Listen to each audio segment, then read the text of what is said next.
Welcome to MTME, Making Teaching Methods Easy, a 5-episode podcast project by Carla Restivo and professors Libby, Allison, and Stefani Langol.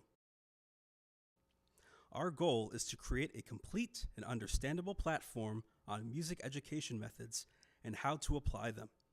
The MTME is dedicated to delivering actionable tips, strategies, and tactics to make teaching methods approachable by everyone. Each podcast contains author's bio and philosophy of education, his method's history, goal and fundamental elements, and video demonstration.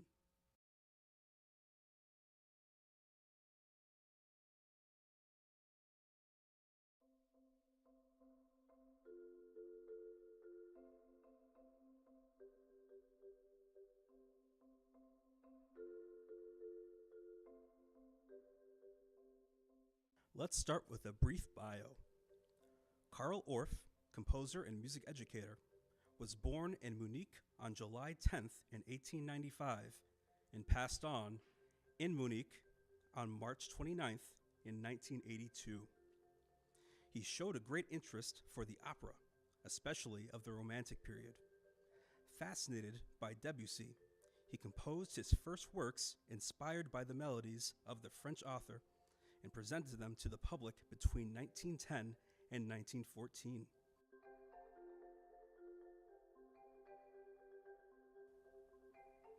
The years of experimentation and research led the composer to a new period of simplification and predilection of elementary forms that later became an orientation that would then be adopted by Orff's schoolwork pedagogical method. After his military service during the First World War, he began to devote himself to the study of ancient music, and in particular of Claudio Monteverdi, of which he reworked some passages, obtaining great success as well.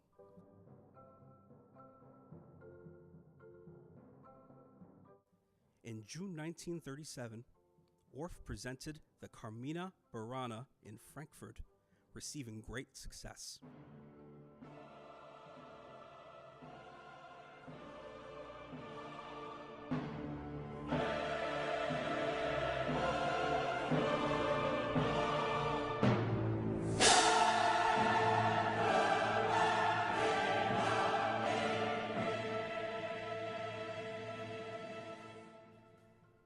Orff showed a strong interest in musical pedagogy, and in 1924, together with Oscar Lang and Dorothy Gunther, they founded the Gunther School, that was a school dedicated to musical, rhythmic, experimentation, and dance.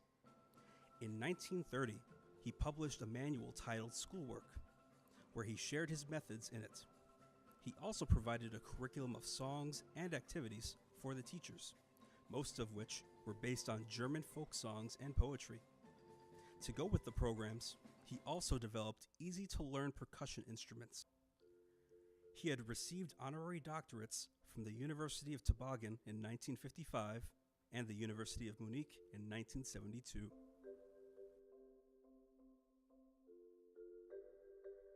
The ancient Greek concept of musica, the vital and global unity of music, movement, and language, of the sonorous, gestural, motor, and linguistic expression of man is the vital cell of Orff's philosophy.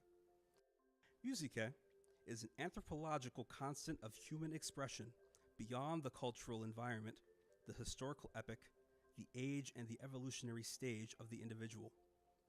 The philosophy underlying the Orff method sees music as a transcultural and transhistorical element that has its roots in the immediate musicality of the person. The essential point of the vision of the human being in schoolwork can be formulated as follows. The human being is more than the sum of its parts. Each person is considered as a unit indissoluble of corporeity, affectivity, and cognition. Human existence is realized through interpersonal relationships. Man is a social animal, and social interaction is seen as the goal of pedagogical action. Man is creative, and people are able to discover and develop their own creative potential. Elementary is a fusion of different languages, music, movement, world, but also other expressive, communicative fields.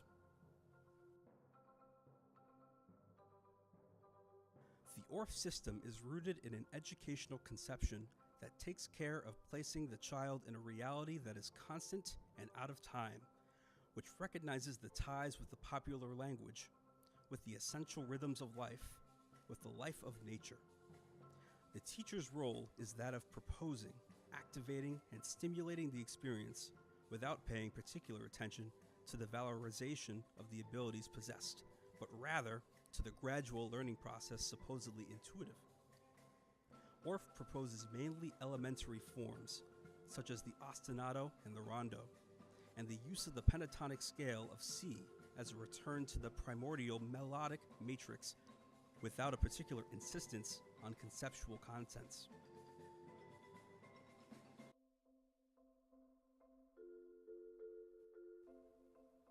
The goal of the Orff method is not only to make children get started with and learn music, but also, and above all, to integrate music and the body, so to produce a real musical connection.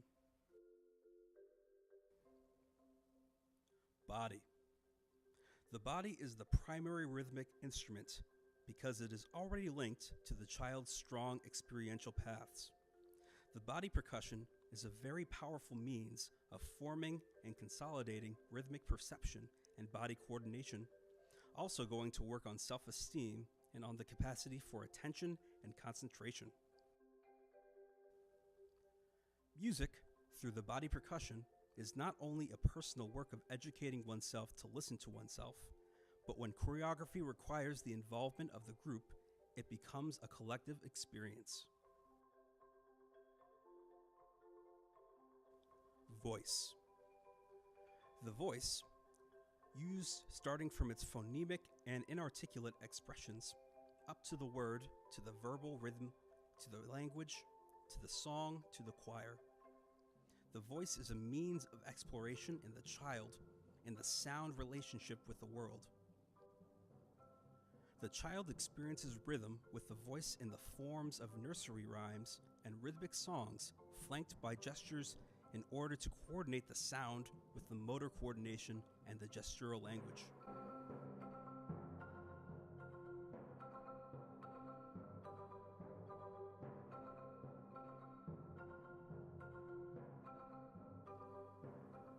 Orff instruments.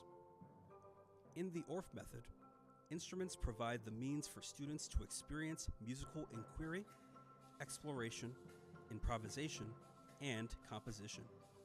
The Orff instrumentarium provides students with the ideal medium for the exploration of timbre and texture in music.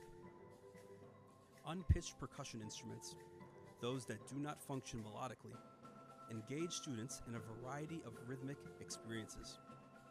The barred instruments of the Orff instrumentarium are the melody-making percussion instruments of the Orff orchestra, capable of both melodic and harmonic elements. Improvisation. The first form of improvisation is merely instinctive and unconscious. Improvisation is a creative practice.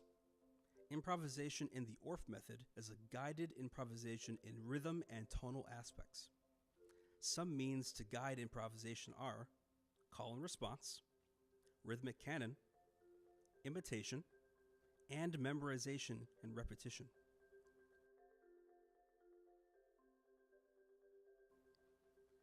At the tonal level, the Orff method prefers the use of the pentatonic scale for its structural characteristics, thanks to the absence of semitones and, consequently, the sense of tonal attraction.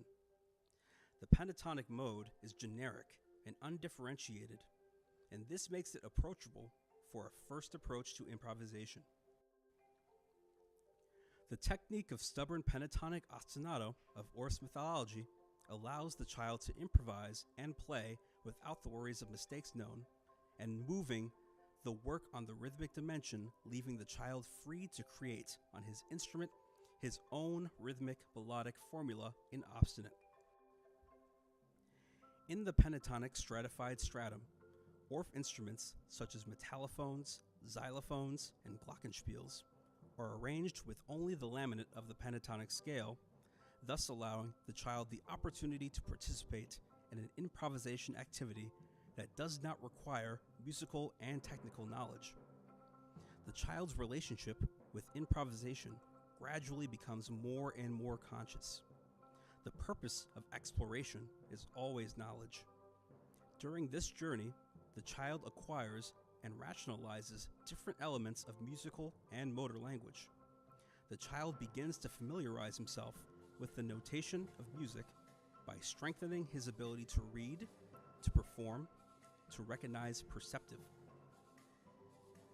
And this is how, even in the didactic field, we reach forms, albeit very elementary, of conscious improvisation.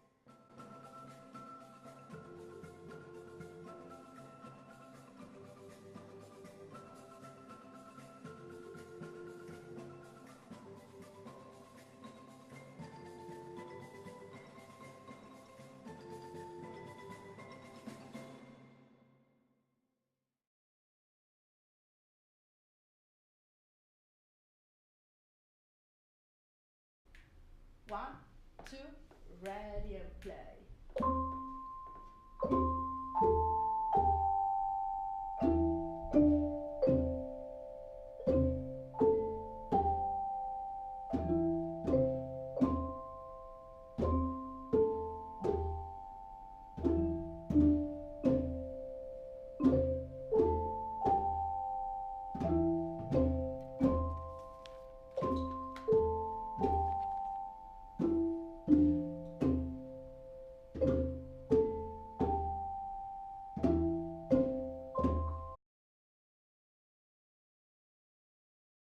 One, two, ready and play.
One, two, ready and go.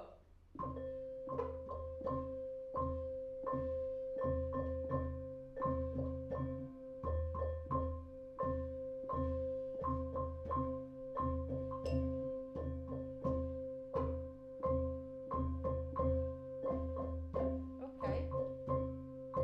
You want to improvise?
Thanks for listening to MTME, Making Teaching Methods Easy, a 5-episode podcast project by Carla Restivo and professors Libby, Allison, and Stefani Langol.